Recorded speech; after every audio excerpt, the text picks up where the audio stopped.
नमस्कार दोस्तों, स्वागत है आपका हमारे YouTube चैनल पर।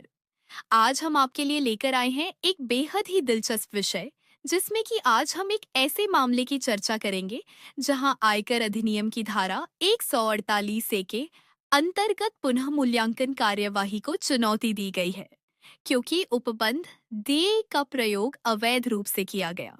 मूल मुद्दा ये है कि मूल्यांकन अधिकारी ने धारा 148 ए के उपबंध डीए को लागू किया, जिसकी करदाता ने चुनौती दी। मुख्य तर्क यह है कि जब तलाशी, अधिग्रहण या सर्वे नहीं हुआ है, तो उपबंध डी का प्रयोग लागू नहीं होता। इसका परिणाम ये हुआ कि धारा 148 ए बी के अंतर्गत नोटिस जारी नहीं किया गया, जो कि अनिवार्य कानूनी प्रक्रिया का उल्लंघन है। धारा 148 ए के अंतर्गत पुनर्मूल्यांकन से पूर्व की प्रक्रिया निर्धारित की गई है, जिसमें शामिल है पूर्व अनुमोदन के साथ जांच, करदाता को कारण बताओ नोटिस जारी करना, सुनवाई का अवसर देना, कारणों सहित आदेश पारित करना। हालांकि उपबंध एक्ट डीश कहता है कि यह प्रक्रिया केवल निम्नलिखित मामलों में लागू नहीं होती।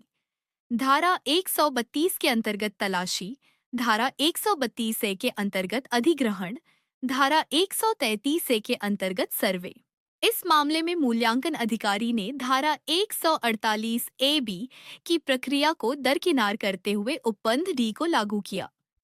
पुनः मूल्यांकन का आधार था इनसाइट पोर्टल से प्राप्त जानकारी, ई वेरिफिकेशन योजना 2021 के अंतर्गत प्राप्त निष्कर्ष। हालांकि निम्नलिखित की कोई उपस्थिति नहीं थी।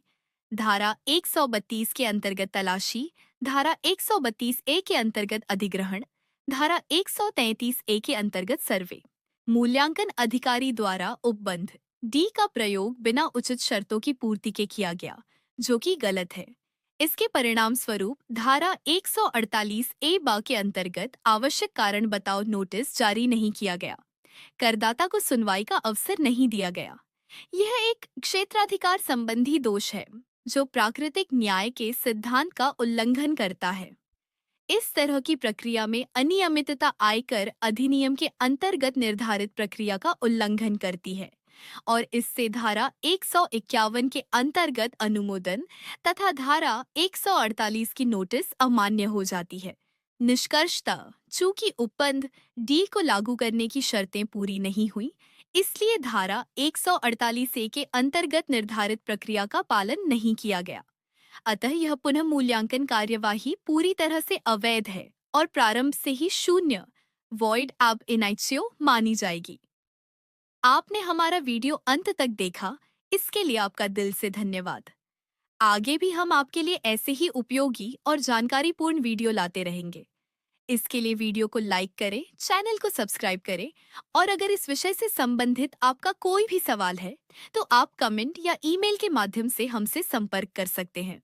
साथ ही तैयार किया गया ड्राफ्टेड रिप्लाई आप हमारे इंस्टामोजो लिंक से डाउनलोड कर सकते हैं।